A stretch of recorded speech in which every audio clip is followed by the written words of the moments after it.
Namaste and welcome to today's episode. A lot of people come up and ask, can you give me a list of things that I should do to have optimal health? People say that there is too much of information on internet and you get confused about what is good, what is bad, what is to be done, what should be avoided. Now, today I will give you six optimal pillars for health. And if you understand these six pillars, I think that is what is needed. These are the broad pillars. Now, under these pillars, you'll have a lot of things that you can, which are very unique for yourself, okay, and you can adopt to them. When it comes to health, first thing we talk about is food, and I think 80 to 90% of the people associate health with food that we consume. But health is not about only food. Yes, food makes a big part of the overall pie, but health is about much more than that.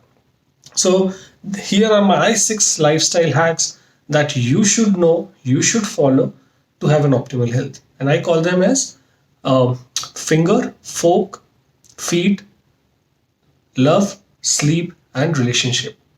Okay. So finger, fork, feed, love, relationship, and sleep.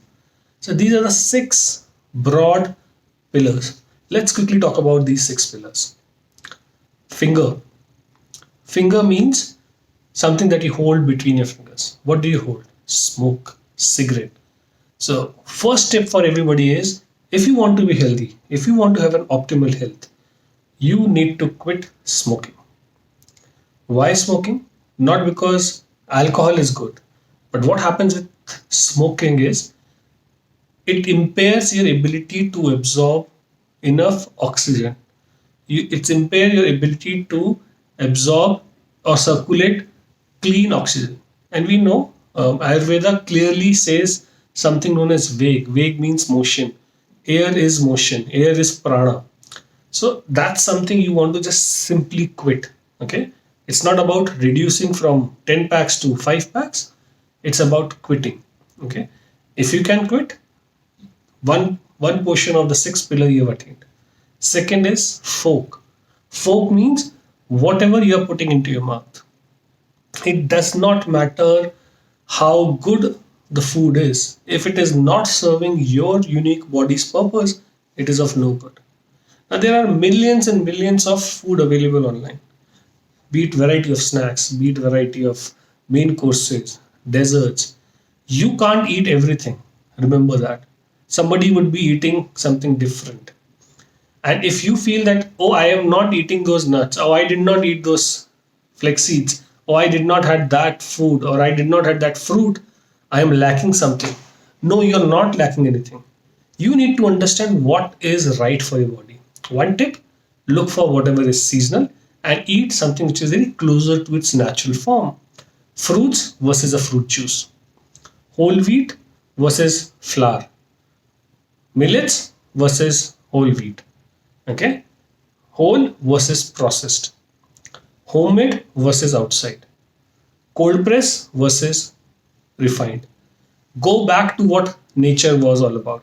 Go back to what the food was supposed to be. Don't be don't go by the gimmicks. Okay, oh, this is a gluten free flour, but if you look at it, it has got a lot of binding agents. Don't try and eat food which has got a lot of preservatives, whether it is class 1, class 2 permitted additives, coloring, flavoring. All these are carcinogens. How can a color, how can a chemical be good for your health? It is not, your stomach is not a chemical laboratory. Okay, avoid it. Can you 100% avoid it? Some people, yes. For some people, it might be difficult. Limit it. Okay, so second tip was fork. Third is feed. When I say feed, it means exercise. It means movement. It means about physical activity. Okay. N number of exercises are available. Okay. People say 30 minutes of walking is good. 150 minutes. Definitely 150 minutes is good for people who are sedentary. Somebody is already active. Why don't you restrict yourself to 30 minutes? Make it an hour, 5 days a week. Ensure you are active throughout the day. Your step of 10,000 steps, you don't have to go by a number, but if you just have to put a number, the 10,000 steps is not 1 hour in the day that you cover those 10,000. It has to be spread across the day. Do your own work, do your own household chores. Try and walk as much as you can. Try and do things. Anything that brings convenience to you is something that you should look at minimizing as much as possible. Our body needs movement, our organs need movement, our joints needs movement. Okay, our muscles, tissues, everything needs movement. Movement means you're expelling more toxins out of the body. You're absorbing more from the nature. You are keeping your joints, your tendons, ligaments all lubricated. So the third tip or the third pillar is feed. Fourth, I think the most important pillar, that's sleep. You need to ensure that you have a fixed timing for sleep. No matter how wonderfully good your diet is, it's a custom tailor made diet. You're eating the best of the organic food, safely ripened, naturally ripened. But if your sleep is compromised, nothing works for you. Try and have a schedule. Go to your bed by 10. 1 hour before bed, avoid exposure to light. Have a very dim light. Have a dim conversation or have low conversation around things that agitates you, that can arise or excite you, or that can cause you to be more alertive. Have a environment which is very soft, subtle, conducive for yourself. So sleep becomes very, very important if you're looking at uh, somebody to have an optimal health. Okay. The fifth pillar is relationship. Now, a lot of people don't admit it openly that this is something that we need to work upon, but relationship is something which is a primary food. What you eat is a secondary food. Relationship is primary food. Relationship is not about your relationship with your spouse, it's about relationship with what you're doing, relationship with the food, relationship with your people. What I've seen is when you start a journey, when you start a journey on health, you make choices which you know is right for you, which means you might not be drinking every day like you were doing earlier. You might not be eating the food that you were eating few days, few weeks, or for years that you have eaten. You are making those choices. When you do those choices, a lot of people around you might not support of that fact. They might feel that you're trying to show them that you are superior than them because you are making those choices saying that this is good for the health. Those people are not your friends.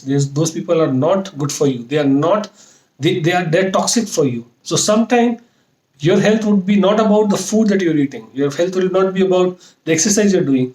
Your health will only be about moving away from those people who are toxic for your health. So have good relationships. Okay, a relationship which is not about putting you into uh, a sympathetic nervous system, which is about more adrenaline, more stress, more anti-stress hormone, cortisol being released, more issues, agitation. It's about laughter. It's about understanding what you are, accepting you the way you are, not judging you for what you are trying to do or what you do. So find people.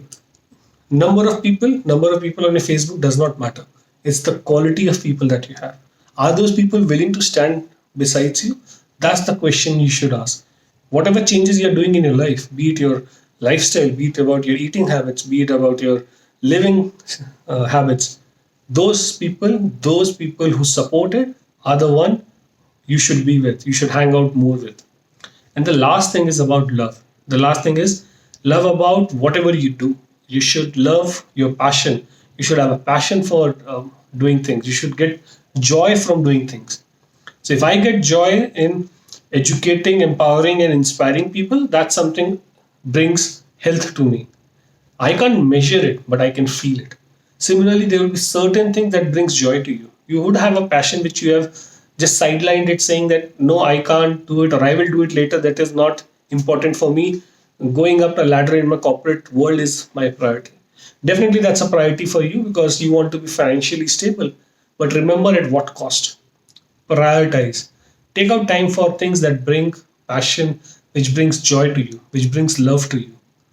Try and be with people who love you. Try and be around with pets because that's one of the biggest primary food that you can have.